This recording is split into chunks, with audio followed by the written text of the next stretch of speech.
শিল্পী সমিতি একটি অরাজনৈতিক সংগঠন আপনি বলছেন শিল্পী সমিতি একটি অরাজনৈতিক সংগঠন, কিন্তু আপনাদের কর্মকাণ্ডে কথাবার্তায় এটিকে কোনো নিরপেক্ষ সংগঠন কিন্তু মনে হয় না, মনে হয় যে একটি বিশেষ রাজনৈতিক দলেরই সংগঠন।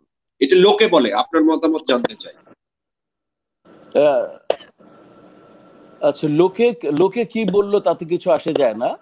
আমরা শিল্পী হচ্ছি, লোক আমাদের বিরুদ্ধে বলবেই, কারণ 18 কোটি মানুষের দেশে আমরা হচ্ছি, মনে করো যে শিল্পী সংখ্যা হবে, যদি তুমি মনে করো 1000, নাটক আর ফিল্ম মিলে 1000 শিল্পী হবে। কাজে লোকে কি বললো এই সমস্ত দেখার কোনো বিষয় না। আমি আমার সংগঠনের মেইন পয়েন্টটা তোমাকে উল্লেখ বললাম, যে এটা একটা অরাজনৈতিক সংগঠন, অলাভজনক প্রতিষ্ঠান।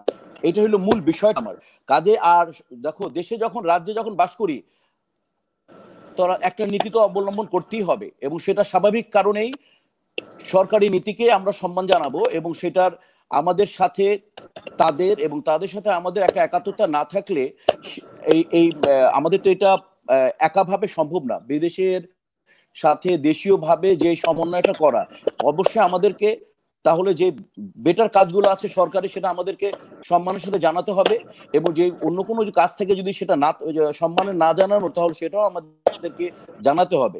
এই পর্যন্ত এই সরকার, বিশেষ করে প্রধানমন্ত্রী, আমাদের স্বাধীনতার পরে শিল্পীদের এবং কলাকুশলীদের যেই টাকা টোটাল পেয়েছে বিগত মানে এই প্রধানমন্ত্রী শেখ হাসিনা, উনি আমাদেরকে যা দিয়েছেন এটা চিন্তা করা যায় না, তার থেকে উনি 10 গুণ বেশি টাকা দিয়েছেন।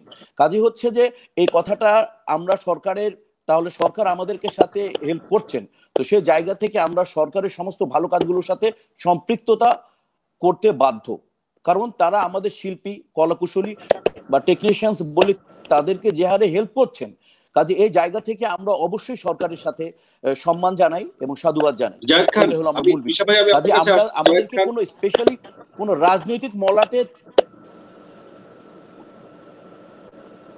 জায়েদ খান, আমি আপনার কাছে শুনতে চাই যে লোক তো শিল্পীকে ভালোবাসে, শিল্পীর বিরুদ্ধে কথা বলে এরকম আমরা শুনিনি। এটাকে আপনার মতো করে আপনি বলেন যে লোক তো শিল্পীকে ভালোবাসে নাকি লোকেরা, কিন্তু শিল্পীর বিরুদ্ধে কথা বলে এরকম আমরা কিন্তু শুনি না।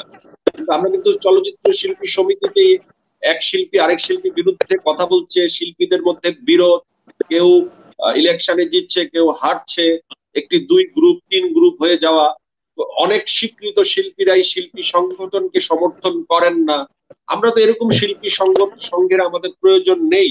আমাদের তো এমন একটি সংগঠনের প্রয়োজন যেখানে সমস্ত শিল্পীরা সেই জায়গাটিকে ওন করবে।